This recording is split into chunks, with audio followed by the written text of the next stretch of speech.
Berikutnya, bab berikutnya tentang bab al-wuqufu 'indal qabri qalilan ba'da dafni wa du'ai bi tsabati lahu. Bab tentang anjuran untuk diam sejenak ya, di sisi kuburan ba'da dafni, setelah proses pemakaman, wa du'a bi tsabat lahu, dan mendoakan saudaranya yang dimakamkan untuk agar Gusti Allah memberikan keteguhan kepada sahabat tersebut, kepada orang yang meninggal tersebut.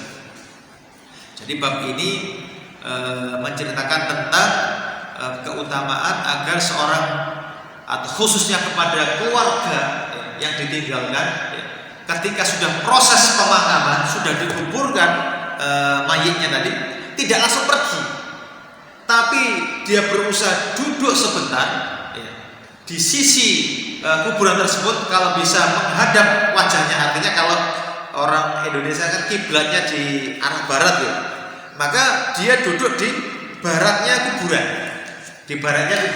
seolah-olah dia melihat wajahnya mayit seperti itu, dan mendoakan agar Gusti Allah memberikan ketatapan atau kemantapan dalam menjawab soal-soal malaikat munkar dan nakir. Imam Muslim meriwayatkan dari Ibnu Shimasah Al-Bahri, qala, beliau berkata, hadarna Amr bin As wa huwa fi siyaqatil maut. Al-hadis, kami menghadiri proses wafatnya Amr bin As. Terus Amr bin As ini termasuk sahabat mulia. Beliau pas sekarat mau meninggal dunia, dihadiri oleh Sinat Abi Shimamah atau Shimasa. Beliau hadir pas Sinat Amr bin As ini mau meninggal dunia. Wa fihi, dan hadis ini disebutkan fa idza dafantumuni. Ini berarti Sinat Amr bin As berwasiat kepada para sahabat-sahabatnya, kepada keluarganya.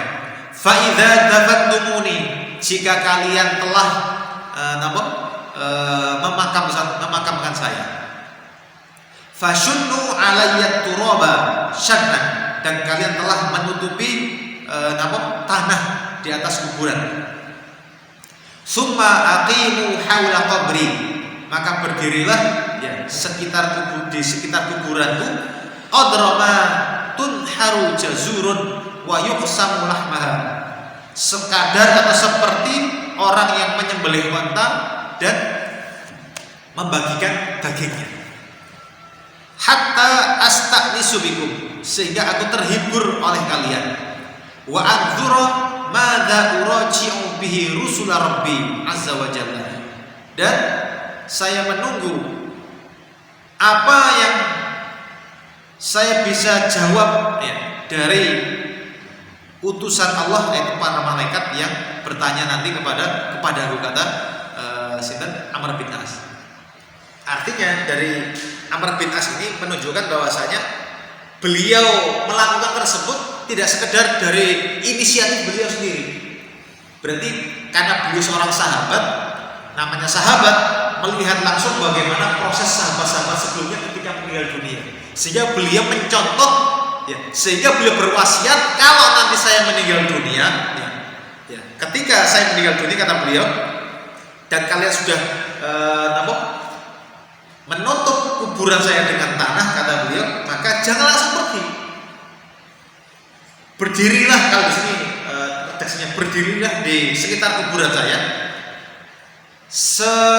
seperti waktu orang yang menyembelih onta, kemudian membagikan dagingnya kepada tetangga-tetangga, seperti itu. Tujuannya apa? Agar aku bisa lega melihat kalian, kemudian saya bisa menjawab malaikat-malaikat yang bertanya kepada saya. Nah, makanya para ulama di sini, qala al-Ajuri, Imam Ajuri berkata fi kitab Nasihat, dalam kitab beliau yang bernama An-Nasihat, beliau berkata yustahabbu al-wuquf, ya, dianjurkan, bukan wajib ya, dianjurkan al-wuquf ba'da dafni qalilan, berhenti sejenak setelah proses pemakaman, wa du'a lil mayyit, dan mendoakan kebaikan kepada si mayit, mustaqbilil wajhahu, dengan menghadap wajahnya. Artinya tadi ketika ada kuburan, ya, karena kita orang Indonesia kiblatnya di arah barat, maka kita posisi kita itu di baratnya kuburan tersebut. Ya. Iki waktu tuluk ini pas. Kalau saya ingat tadi jam untuk tuluknya jam 5-an, kemudian waktu duhanya itu jam setengah 6 kurang 5, artinya sampai jam 5:25 menit. Jam 5:25 menit, artinya di situ nanti kita bisa sholat duha dan sholat suruh seperti itu. Saya teruskan. Ya. Jadi dianjurkan untuk berdiri sejenak, ya, di samping kuburannya, menghadap wajahnya, bisabati, mendoakan keteguhan. Fayuqalu, ini diantara doanya, ya, Allahumma ya Allah, hadza 'abduka, ini hambamu. Maksudnya ini nih mayit tadi, hadza 'abduka, ini hambamu, wa anta a'lamu bihi minna, dan panjenengan ya Allah itu lebih mengetahui daripada kita, wala na'lamu minhu illa khairan, dan kami tidak mengetahui dari saudara kami yang meninggal itu melainkan kebaikan saja. Dia itu ahli tahajud ya Allah, sering jamaah di masjid, sering membantu tetangga-tetangganya, ya baik muamalahnya dengan konco-konconya seperti itu. Waqad ajlastahu wa tas'alahu, dan sungguh kau telah mendudukkannya dan menanyainya melalui dua malaikat. Allahumma ya Allah, fathabbithu, ya, bil qauli tsabit fil akhirah. Ya Allah, teguhkanlah dia dengan ucapan yang teguh di akhirat, maksudnya di alam barzakh tadi. Kama tsabbatahu bil qauli tsabit fil hayatid dunya, sebagaimana engkau teguhkan ucapannya di kehidupan dunia. Allahumma ya Allah, irhamhu, rahmati dia, wa alhiqhu binabi Muhammad sallallahu, dan pertemukanlah dia dengan Nabi Muhammad sallallahu alaihi wasallam, wala tudillana ba'dahu, dan janganlah engkau sesatkan kami setelahnya, wala tahrimna ajrahu, dan janganlah engkau haramkan kami dari pahalanya. Ini diantara doa yang bisa dibaca. Atau kalau umpamanya buatan amal doa seperti itu, jenengan umpamanya sebagai umpamanya ada kerabat yang meninggal dunia, jenengan duduk di sebelah baratnya, minimal dapat doakan, ya Allah teguhkanlah ucapannya. Jadi intinya as-sabat itu teguhkanlah ucapannya untuk bisa menjawab pertanyaan para malaikat munkar dan nakir ketika itu, seperti itu. Terus doa itu tidak harus bahasa Arab, ya. Ini sangat bahasa Arab nggih monggo, tapi kalau tidak bisa kita semakna, ya, yang bisa kita pahami. Oke. Kemudian bab berikutnya, bab maja'a fi talqinil insan ba'dal maut. Bab tentang mentalkin seseorang setelah meninggal dunia. Talqin itu maksudnya talqin ini seperti kita mungkin sudah bahas di sebelumnya. Ketika orang mau meninggal dunia, kita dianjurkan mentalkin dengan la ilaha illallah, ya kan? Mentalkin itu adalah kita mengucapkan, tujuannya orang yang di hadapan kita itu mengikuti kita, itu talqin. Ya. Menuntun seseorang, kita berikan contoh agar dia mengucapkan seperti apa yang kita contohkan, itu talqin. Terus tentang mentalkin seseorang yang sudah meninggal dunia setelah dia dimakamkan. Dari Abu Umamah, ya. Dari Abu Umamah, beliau berkata, qala Rasulullah sallallahu alaihi wasallam, Nabi Muhammad SAW bersabda, idza mata ahadukum, jika salah seorang di antara kalian meninggal dunia, fasawaitum alaihi turab, dan kalian sudah ratakan dengan tanah makamnya, sudah dimakamkan, falyakum ahadukum ala ra'si qabrihi, maka hendaknya salah seorang di antara kalian berdiri di kepalanya, ya, berjajar di kepalanya. Summa yaqulu, kemudian dia mengucapkan, ya fulan bin fulana, wahai fulan, putranya fulanah. Fulanah ini berarti ibunya. Fa innahu yasma' wa la yujib.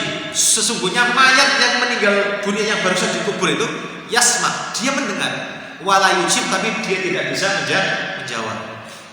Summa liyakul, kemudian hendaknya dia mengutarakan lagi, ya fulan bin fulana, wahai fulan bin fulana, fulan bin fulan, atsaniyah, yang kedua kalinya, fa innahu yastawi qa'idan, maka dia orang mayat yang di alam barzakh tadi itu yastawi, dia duduk. Nah, terus yang pertama tadi mendengar tapi tidak menjawab, ketika kita mengucapkannya kedua kali, maka dia duduk. Ustaz, duduknya bagaimana? Nah, itu wallahu alam, itu udah, karena ini wilayahnya bukan alam dunia lagi, ini di alam barzakh, kita tidak tahu duduknya bagaimana. Yang penting dalam keterangan hadis disebutkan dia dalam kondisi duduk. Summal yakul, kemudian dia berkata yang ketiga kali, ya fulan bin fulana, wahai fulan bin fulana. Fayaqulu, maka mayit yang tadi sudah duduk tadi berkata, arsyidna rahimakallah, bimbinglah kami, semoga Allah merahmati kami. Terus setelah yang ketiga kali ini mayatnya ngomong arsyidna, bimbinglah kami, semoga Allah merahmati kami. Wala'allakum la tasma'un, ya, dan kalian tidak mendengarnya. Fayaqulu, kemudian orang yang mentalkin tadi menyampaikan, uzkur ma akhrajta alaihi minad dunya, ingatlah atas perjanjian kamu ketika kamu keluar dari dunia. Apa? Syahadata alla ilaha illallah, yaitu persaksian tidak ada ilah, tidak ada sesembahan yang hak melainkan Allah Subhanahu wa ta'ala, wa anna Muhammadan Rasulullah, dan sebenarnya Nabi Muhammad adalah utusan Allah. Wa annaka radita billahi rabba, dan sesungguhnya engkau meridhoi, rela kalau Gusti Allah sebagai Tuhan, ya. Wa bil islami dina, dan Islam sebagai agama. Wa bi Muhammadin nabiyya, dan Nabi Muhammad sebagai nabi. Wa bil Qur'ani imama, dan Al-Qur'an sebagai imam. Fa inna munkaran wa nakiran yata'akhir, maka malaikat munkar dan nakir tadi menunggu orang tersebut. Yata'akhir itu gak langsung ditanyai, menunggu dulu, ya, mundur, yata'akhir. Kullu wahidin muhammad, keduanya ini mundur, ya. Fayaqulu, maka munkar dan nakir tadi menyampaikan, intalik bina, ya.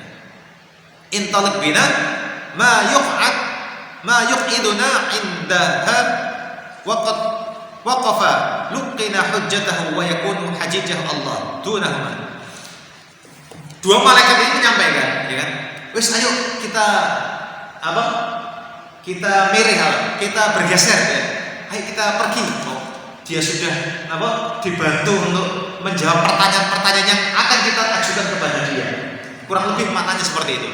Jadi ketika orang tersebut ditalkin seperti itu, maka malaikat munkar dan nakir, ya, satu dari keduanya tadi menyampaikan, dah, ayo kita pergi dari orang ini, karena dia sudah dibantu untuk menyampaikan hujah-hujahnya tadi, sehingga kita tidak perlu lagi untuk menanyai dia, karena dia sudah mantap dengan jawabannya.